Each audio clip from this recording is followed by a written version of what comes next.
So for the first question up, Seth, this is for you. Due to centralization, it can be argued that when it comes to proof of work with the emphasis on ASIC mining, that he or she who holds the money holds the hash rate and holds the power. So talk to us about why centralization is or is not an issue when it relates to proof of work. You got 2 minutes. Okay, first off, for all you lovers out there, it's Valentine's Day weekend. Let's get into the mood here. Take things way down. And as far as guys, this is what you came for. This is what you came for. If you want to go read a Wikipedia page, get out of here.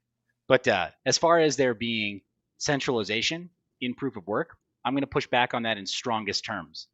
Actually, when you talk about the means of production and having money to purchase a larger amount of the means of production, with proof of work, it's also proof of ownership of that equipment. You have sunk costs into the network infrastructure. It's fundamentally different from proof of stake in that you don't just have proof of funds, you have proof of investment, because that hardware requires a purchase. It requires a commitment to purchase the machine itself and to irrevocably spend money on the electricity to run that equipment. So while there may be an issue of centralization in terms of, people buying up the means of production, there's also far greater decentralization because anyone with a computer can participate. You might not be very profitable participating by, say, like literally doing Bitcoin mining on your phone, but it is possible and you will decentralize the network. The consensus of proof of work doesn't care where the hash rate comes from. It's permissionless. So the more people in more far-flung areas who participate, the more decentralized it becomes, even though there could be some centralized actors because they have a lot of money to buy a lot of machines. So yes, there is a risk, but it's vastly overblown when you frame it that way.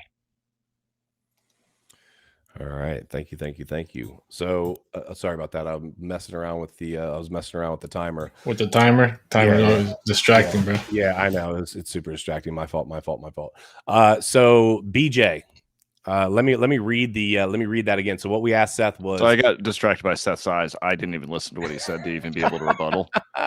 This is gonna be awkward. So Seth was basically that proof of work. We're talking about ASIC mining in particular, but it said that he or she that holds the money holds the hash rate and therefore holds the power, right? So talk about centralization, why that is or isn't going to be an issue. Seth says that it isn't. I think I'd like to hear why you think that it could. Well, I'm wondering if he's talking about miners in Egypt. Okay, why? Because he's definitely in denial. Oh my god! I'll see myself out on that one. So, like, that was a good one. I mean, with decentralization, it is fantastic, like that you could actually run a node on your phone. That does create decentralization, but at the same time, that hash power is so little. One of the biggest reasons why I'd say Bitcoin specifically or other proof of work mechanisms are not decentralized is, let's say I have 100 miners in my house, and the cops decide to come in. I can't just pick up those miners and move. Versus if you're on a proof of work, all I have to do is click a button and I can pop my Cardano nodes or any other proof of stake node off of that server and clone it somewhere else. As well, I believe that I'm going to make up a number. Let's say we have 12 major mining pools. Seth could definitely back that up better. But when you have all these pools coming together and centralizing their power, they start taking over. And who's to say that those pools aren't going to start merging together? And you get closer and closer to that potential of a 51% of TAC, where you really do have the people with the money that do have the power. As well, most of those ASIC miners that are the dominant ones now are all under IP protection. So it's not like somebody from Georgia Tech can be like, I can make a superior machine here that is a much better ASIC miner or just better at doing these computations, because if they're within IP litigation and actually are infringing upon that, they can't even make that object. So decentralization in the sense that, I'll be honest, you can set up your phone. So yeah, you can make more nodes, but true hashing power, I think is is super centralized, but that's what we're going to kind of see as things move onwards and then other forks and whatnot. And I'm just going to sit here and stare for 30 seconds now.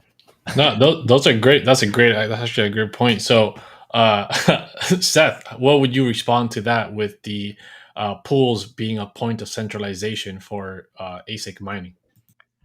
Okay, so I guess it's final response time. Let's get serious here, guys. It's getting serious. Okay. Laser eyes. There we go. You asked for it, BJ. It's time to talk. Oh my God. You That's invoked creepy. the cops. That's very makes me creepy, by upset. the way. That's incredibly creepy. When you talk about the cops coming in and busting up a proof of work operation, let me ask you this. Does a cop have to take when he takes those mining rigs offline, does that shut down the network? No. But when police seize those coins, that puts them in direct control of voting rights. If the cops were to seize the coins from a Bitcoin mining operation, they have no say in consensus. But what just happened with the Bitfinex hackers recently, the massive number of Bitcoins that were confiscated and are now in control of the US government, if that happened on a proof of stake network, you also give them voting rights. Proof of stake is no bueno in the situation that you brought up. So yeah, I would be really cautious of that. I'll agree wholeheartedly on the problem of pools having a centralizing effect and having them almost operate like validators in to a large extent. Because you're in a similar way, you're saying that you confide in those mining pools in the same way that a staker would confide in a validator node. So you are kind of trusting them to be good actors with that hash rate. That said, the major networks, Bitcoin and Ethereum, have not had that problem of centralization of or polarization of a mining pool centralization gets so great that it gets close to the 51% mark in a very, very long time.